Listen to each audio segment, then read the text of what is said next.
Hello, everyone, and welcome. Thank you for joining us today. Tiffany Mink, Marketing Manager for Interview Valet here. And I'm excited to bring you today's topic because this one's a little bit fun. We're going to be doing this one a little bit differently than our other programs. And we're talking about sound like a pro with the right podcast guest equipment. Um, and so I'm going to run through that, some best practices, things that we found, and things to maybe consider before you hop in on your podcast interviews. And then the special part of today's program is we're going to get a behind the scenes tour of Tom Schwab, our founder's office.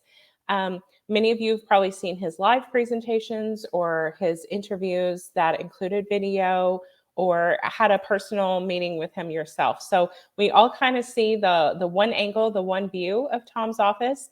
And today we're going to get to see the other side, what he's looking at when he's talking to us. So that's going to be fun. And we're going to run through different equipments. Tom's going to show you different equipment and compare them next to each other, both audio and video. And so you can kind of have a visual of what different levels of camera, different types of microphones, all of those have against one another.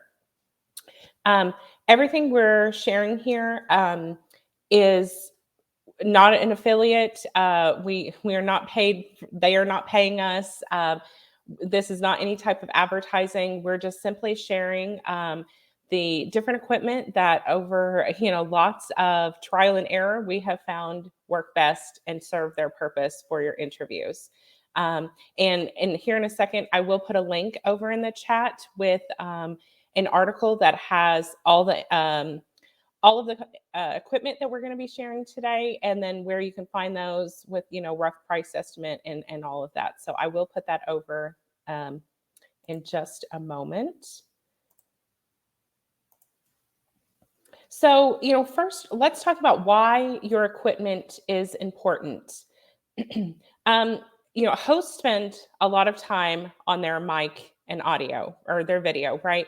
That is a big part of their job. It's a key component. So it's something that they need to and have to do really well.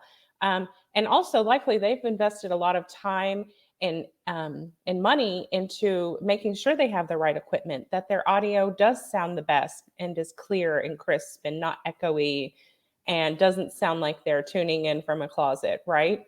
And so what happens when you pair your audio and visual, if it is a video recorded podcast, against theirs, your audience is going to immediately notice a difference, right?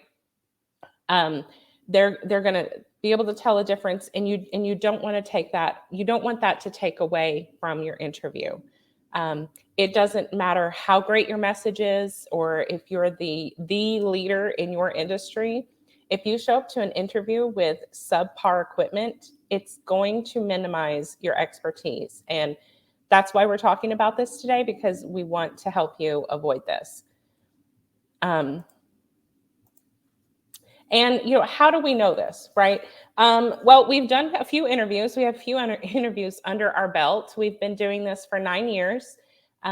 With our more than 1,500 clients, who we've gotten them on more than 75,000 podcast interviews.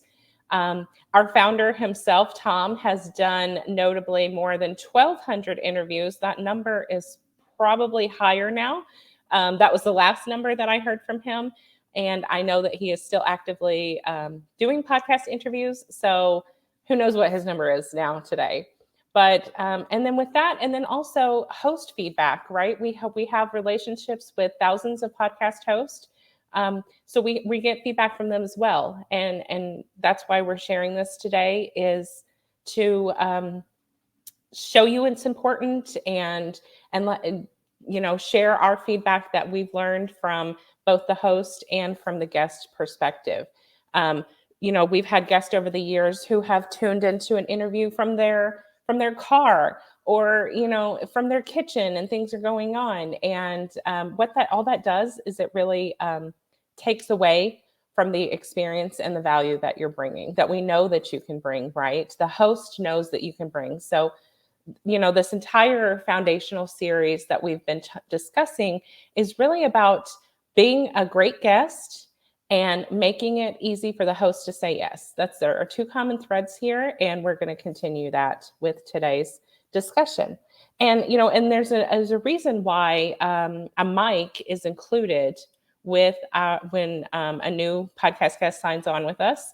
There's a reason why we include a mic in their welcome package, and that's to ensure that they sounding like the professional that we know that they are. So with that, here's a little teaser of Tom's studio. Like I said, normally we see him the other way. We see the bookshelf behind him and everything. And this is what Tom sees when he's talking to us on his calls. So here in a second, I'm going to pop him on. Because he's going to be switching audio and mic and video, we had to do things a little bit differently today. So we're not going to get to banter together like we normally do.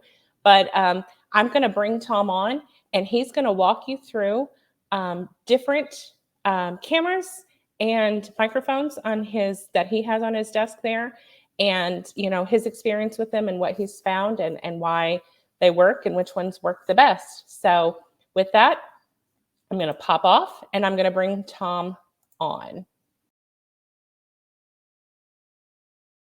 What equipment do you need to be a great podcast guest?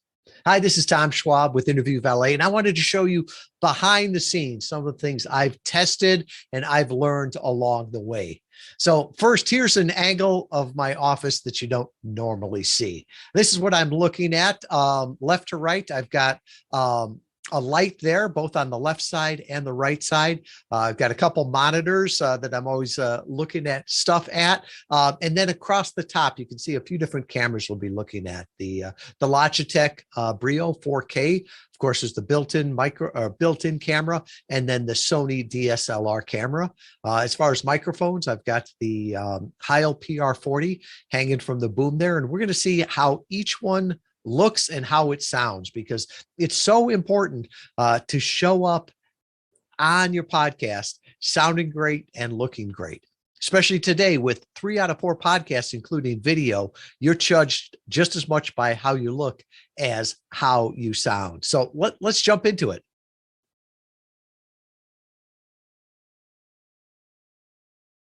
So here's the built-in camera on a Mac. Now, granted, the Mac's only a couple of years old. It's got a great camera, but a few things you notice. The color drastically changed. You really can't see the lines in the shirt. Everything is sort of in focus, right? You can see the books behind me, but nothing is really, really sharp. It's like they're trying to grab everything. One thing I would say is when you have the camera, make sure it's eye level or above. Builds trust. Nobody wants to look at your chins, up your nose. Also, the lights are so important. Make sure it's well lit and it's controlled. Now, if this is the built-in, what's the next level up from that? So this is what a 4K camera looks like. This is a Logitech Brio 4K camera.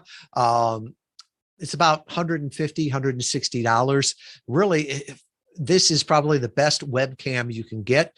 As you look at it, everything's a lot sharper, but it's still got things in back here are sharp. You can read the books. You can read the mic flag here. The color is better. It's still a little bit washed out. I never really like how I look on this one.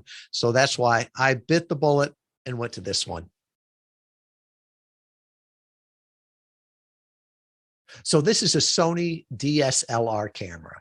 It's like regular standard camera with the changeable lens to it. You can take video with it. You can take still pictures. This is the kind of camera you'd see somebody out in a park with, or a wedding photographer.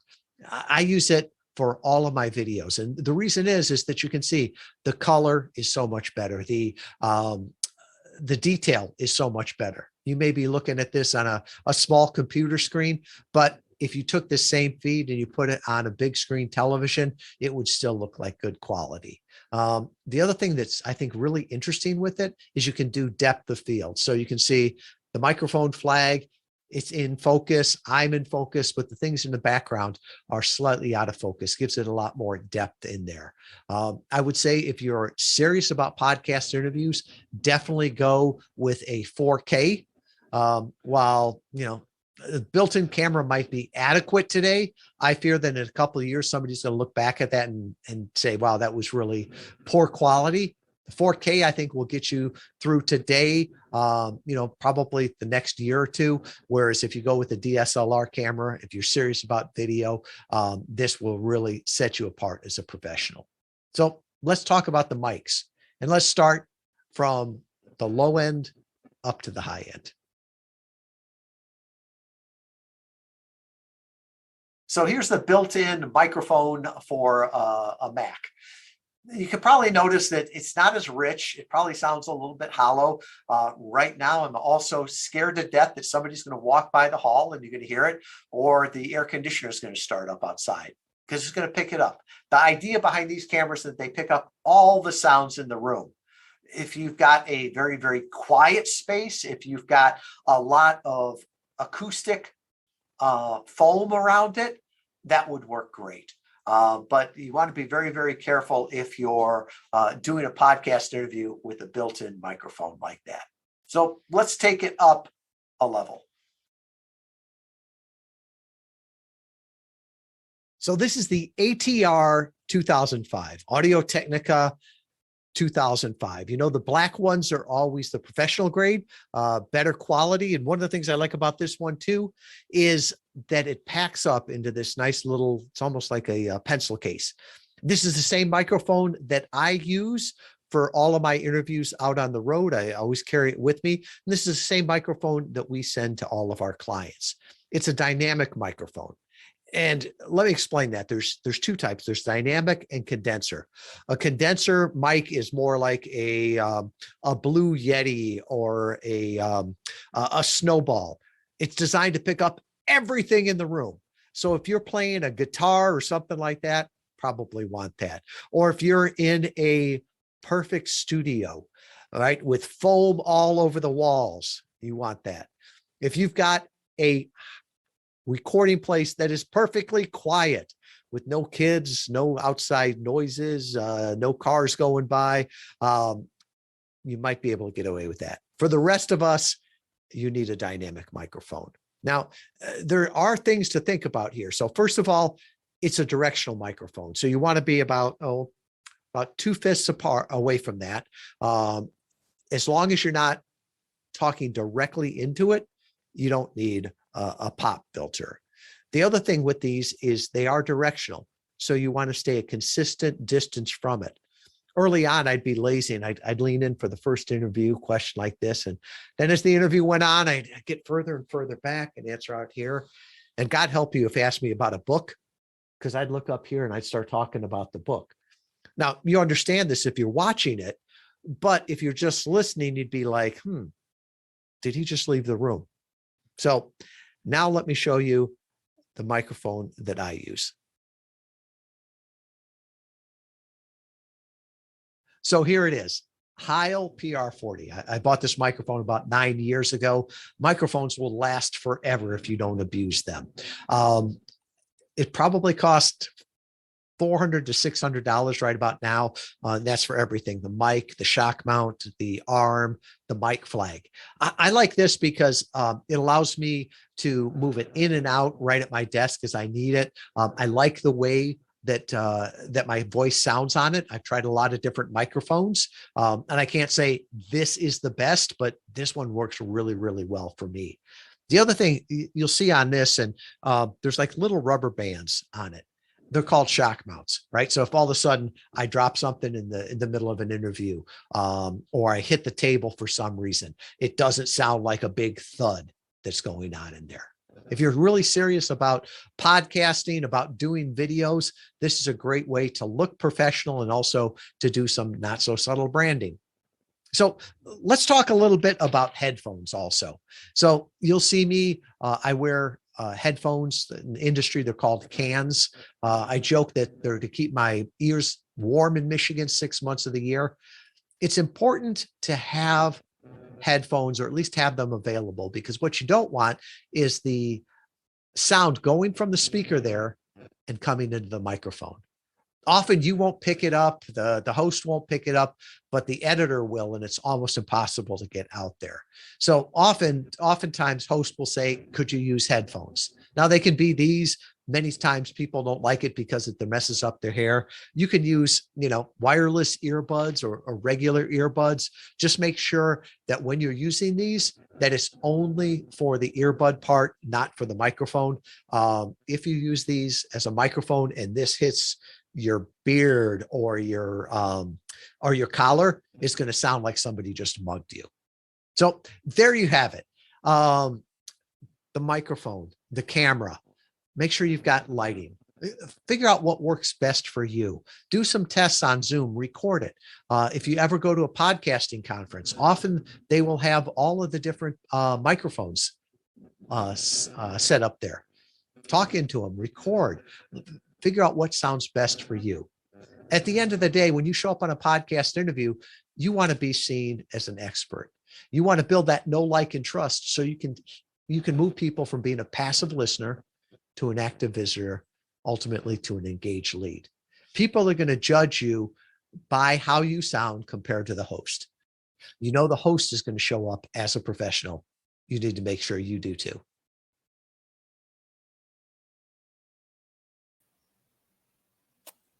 All right, I am back. Thank you for that, Tom. I think that was very valuable in being able to see them in real time next to each other, especially as he flipped back and forth between the different levels of camera and the different levels of microphone, and then talking about the headphones. Now, as Tom was talking about that and showing you his professional setup, you can probably tell a difference now between myself and Tom, right? I'm not quite the professional public speaker that Tom is. So, I don't have 1,200 interviews under my belt. So I'm just using basic equipment. As you can see, I have the corded headphones here, as Tom talked about. They get the job done. Now, if I were going to be a podcast guest myself, I would probably want to consider putting a little bit more effort into my audio and visual quality. But the purpose here for these trainings is just to bring you live off the cuff educational, informational material. And so that's really my goal for what I'm trying to achieve here with you guys. There's a couple of, there was one thing that Tom didn't talk about that I think is worth mentioning. And then there was, then I want to talk about another piece of equipment he showed here. So let's pop over. This is a cough switch. Now, this is something that Tom didn't talk about, but I think it's worth mentioning. These are great for if you need a quick mute button, if you need a cough or sneeze or something like that. These really come in handy. I think this is one of those really good real world tools that will really help you as real life occurs, right? This one here runs around $100. And again, at the end of this, I'm going to put a link over in the chat with the article for all of the equipment we're talking about today, all levels of the equipment that Tom talked about. So that a link for this will be in there as well. But I thought this is also really good to not just for if you need a quick mute button, right? If you need to cough, but it also eliminates accidentally leaving your mute on. Let's say, oh no, I need to sneeze. I'm going to mute myself during my interview, right? And then I'm going to sneeze, and then I'm listening to the host, and then he pings it over to me and asks me a question, or I need to chime in on something, and I'm still on mute. That all happens right in our digital world. We all, I'm sure, do a lot of digital virtual meetings. It's okay if a coworker does this. I'm sure it's happened to all of us that we're talking and the other end of the screen is telling us, hey, you're on mute, unmute yourself. That happens. But that's something you want to avoid during your podcast interview, right? Because again, we need to consider the audience. A lot of times they're listening audio only, right? Oftentimes podcast listeners are kind of multitasking. They may be driving, they may be working at their desk, they may be cooking and have you playing in the background. And what that does is it creates a disruption, right? They're wondering if they've lost you. It also creates confusion, and it devalues the conversation because it might come off that you're disengaged, that you're daydreaming, that you zoned out while the host was talking, and you're not really engaged in the conversation. And we've probably all heard some dead air occur on the radio, right? Where something happens and it goes to dead air, and we're like, what happened? Did they cut off? So you want to avoid that. And that's why I think this cough switch is just underrated hero of podcast interviews, because it eliminates that. You have to physically hold down the button. So you press it, cough, or even sit down your cup, whatever you may need to do on your desk, and then lift your finger off. And so it just eliminates a lot of confusion and a lot of panic if you do need to sneeze in the middle of your interview. And then the next two accessories that I wanted to touch on, Tom kind of talked about this in his segment there about the boom arm, which is the arm that the microphone's connected to, and then the mic flag. If you've seen any of Tom's promotional content with his image on there, you will always see that the boom arm there with the Interview Valet logo on the mic flag is always there.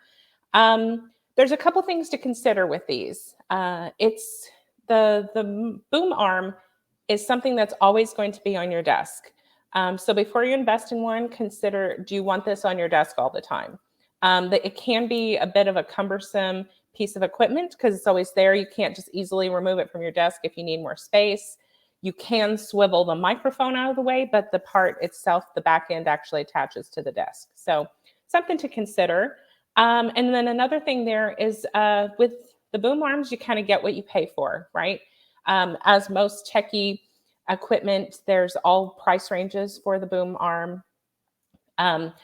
You want to avoid one that may be squeaky, that may have some feedback if you move it or adjust it. Like Tom said, his has a shock mount there that if he accidentally bumps his desk or if he needs to adjust it, it actively works to eliminate any feedback. So that's something to consider. And then also, who are you advertising, right? A lot of times these boom arms or microphones are going to have the company name on there, like most products do. And so do you want that microphone in your interview always advertising this other company that you have no affiliation with? Just something to consider. Sometimes people will just put a black piece of tape or a silver piece of tape, whatever, over the microphone if they don't want to do that. And then always, bottom line for all of this is to mic test 1, 2, 3.